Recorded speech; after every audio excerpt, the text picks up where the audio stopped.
So for this video, guys, I'm going to go back with verticals, and we're going to kind of show you, we still really like that speed corner, so we want to use that as our hard flat beater, but I'm going to show you a different way that we can attack this, okay? So what we're going to do is block our running back like we did before.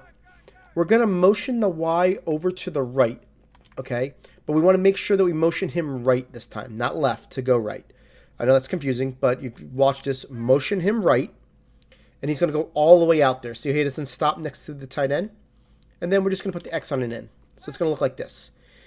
So what we basically are doing is getting the user to have to play a couple different games here. The first game is, if it's a hard flat situation, very tough for them to cover the A receiver. If they do, I'm going to easily throw it to the X because they've taken themselves way out of the play.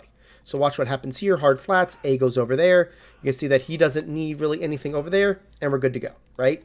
Simple type of way. We really don't need a pull route, like anything underneath it to make it work because of the way that angle is, right?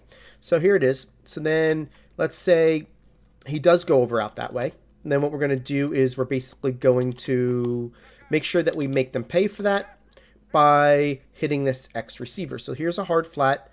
We're going to assume that they have a beat on it. They're going to cover the A with that player all the way across the field. Now we're throwing to him, and we're going to get some good yards, right? So that's the easy high-low with those two players, kind of, basically get the field to stretch, horizontally, basically. So next thing we're going to do, say if it's a cloud flat, we're going to move this guy over.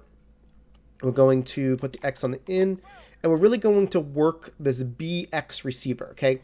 So say we don't see that the A is open. So then what we're going to do is we're going to look to the A. Is he open? No.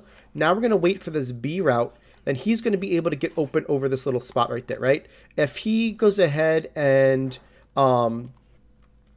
is covered by the user, that's when we're going to throw it to the X. So let me show you here again. This is going to be on a cloud flat situation. So move this guy over, and we're going to block our running back, put the X, and we're really just looking for A is covered.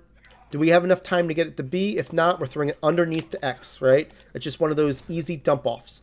That route will get everybody to back off if they're not a user. If the user wants to stay low, we're going to throw it high. If the user wants to stay, a little bit further back because he recognizes that B route's going to be a threat, then we throw it underneath. It's just a simple read, right? So we'll do it this time where we're going to keep that curl at home.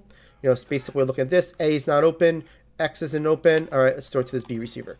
Just one of those kind of 1, 2, 3 punches. You just got to have to make your read here. But we're attacking in different zones at different times, making it very difficult for them. Obviously, we're hoping for a hard flat. That's going to make things a lot easier. But if it comes to any other kind of coverage, you're going to be able to do it. Now, here's a cover 2 situation. Most people are going to put a deep blue, kind of run like this. I'll put it in baseline, doesn't really matter. B, Y in a streak, move him to the right. Block your running back, X on and in. And then you're going to see that A is not going to get open the way you want him to because he's going to get right into that cloud flat. But that's going to open up this X. Unfortunately, I got drilled. But that's going to open up the X or the other play, depending on what you're going to look at, right? And I'll show you again here. This ability for this B route to get behind both coverages is really, really nice. So you can definitely work at that angle out that you're going to, again, look at the A. Does he have a hard flat situation? No. So what I'm going to do here is I'm going to wait for this B receiver, and I'm going to throw it to him. So it's just kind of an interesting way of using that really nice route that we like by that B receiver in a spot that's going to be tough for the user to cover.